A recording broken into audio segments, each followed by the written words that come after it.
Good, how are you doing? I'm good. It's good to see you. Nice to see you. I really just wanted to start off by talking about, of course, your inspiration. I feel like everyone starts with that question, what was your inspiration for the film that you created? But I still think it would be really good just to share the story.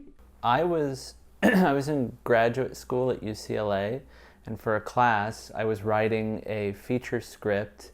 It was an adaptation of a New Yorker article about a mass shooting incident, which was a topic that I was really interested in. And as a point of research, I had to know how a 911 dispatcher answers the phone.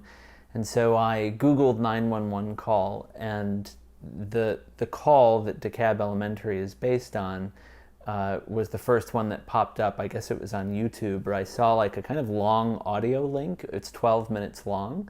I just started listening and scratched down what the dispatcher said, but then became immediately captivated by these two voices on the other end. First, Antoinette Tuff, who is the real woman that this story is based on, and then eventually the young man, Michael Hall, who is the young guy who walked into the elementary school with the gun. And I felt something for both of them, sensed them, felt them. And yeah, I was like sobbing on my couch by the end of the 12 minutes. And I just kept thinking about things she had said to him. And after a while, I thought, well, I am due to make a short film for my next project in graduate school, and maybe I could try to adapt this into a film. Can you pick up on why you wanted to keep listening? Like, why after 30 seconds did you continue to stick with the story? I remember hearing her voice and something in it that seemed so, I guess, unusual. I like, she seemed calm, or at least strong and in control of a situation that felt very scary to me as a listener. And I think that was so not what I would expect. And then that kind of made me go, well, who is she? What is going on? You know, why is she responding this way? So immediately I was sort of asking myself questions about her, and then I start to hear this kind of distant voice in the background, who is Michael Hall, and I remember feeling something for him, or sensing something in his voice. And so it was this interesting thing where it's these like two voices almost in black space, acting in ways that I wouldn't expect. He seemed less sure of himself. She seemed more sure of herself. She was referring to him in a way that was so familial, and that struck me and like moved me a lot. Yeah, I remember just being drawn into this story, and the story that would never be told, which are of who these two people are and why they're responding to this situation the way they are. And I loved everything that made me think about. I definitely picked up on that as well. Like, there's sort of just a complete sense of surprise at the way that the characters are working. And it made me think about the sort of stereotypes that we have when we think about who mass murderers are or who receptionists are. And so I loved that the film was able to explore that aspect of the actual story, that maybe what we tend to think about people is not actually well-rounded enough. I think that's what's great when you're starting with like a life document, that any preconceptions or, you know, internalized stereotypes, or, you know, just sort of two-dimensional sense of people that we get from movies and media and everything else, just that's gone, and you have this document of these two like very vibrant, interesting, you know, specific people. That was always the goal, was I had such an, you know, a powerful experience listening to this. Could I give that to somebody else, but with visuals as well, and always working off of the call and, you know, what you're talking about, like who these two people are. I found it remarkable because the same level of tension that I was feeling when I was listening to the actual conversation was very similar to what I was feeling when I was watching the film. And I thought that Antoinette, the actress that you had playing Antoinette, just did a beautiful, beautiful job of holding that tension.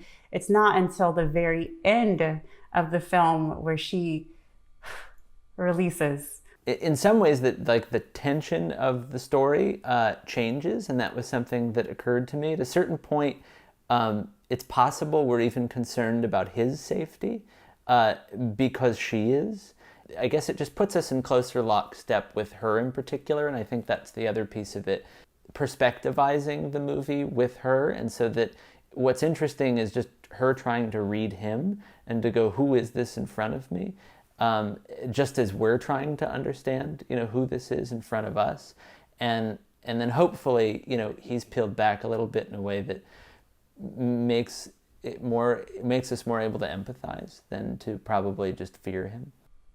I was trying to find that moment when I watched the film the second time, of when her sort of reaction to what he's doing shifts, because even listening to the phone call, I didn't feel as if there was ever really a moment where she wasn't willing to be present with the situation and wasn't willing to at least try to understand what was going on and where he was coming from. I didn't hear it in her tone. What I think happens is that we shift into her space, maybe, that it's not so much that she does as you're saying, but that eventually we do.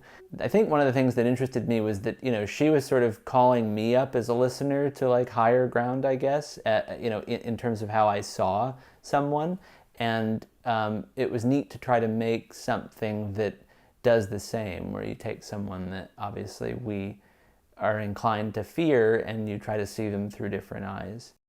I felt like Antoinette and Michael had the same kind of moment you would hope for in every single situation like this.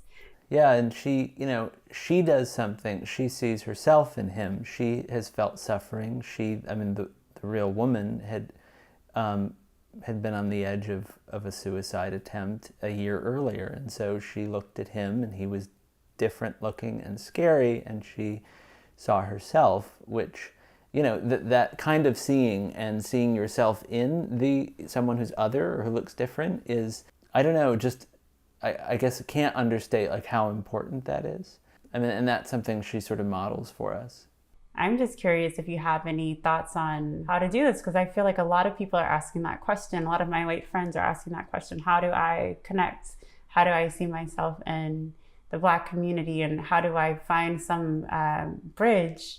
When you're writing or in the arts, a lot of the fun part of that work is trying to imagine yourself into somebody else's life and perspective. And so you're writing people who aren't you, but are, just some little fragment of something, of someone that lives in you, and you kind of blow that up into a person, and then you keep circling that person or little part of you until they're more three-dimensional. And so it's a kind of process of empathy, I think.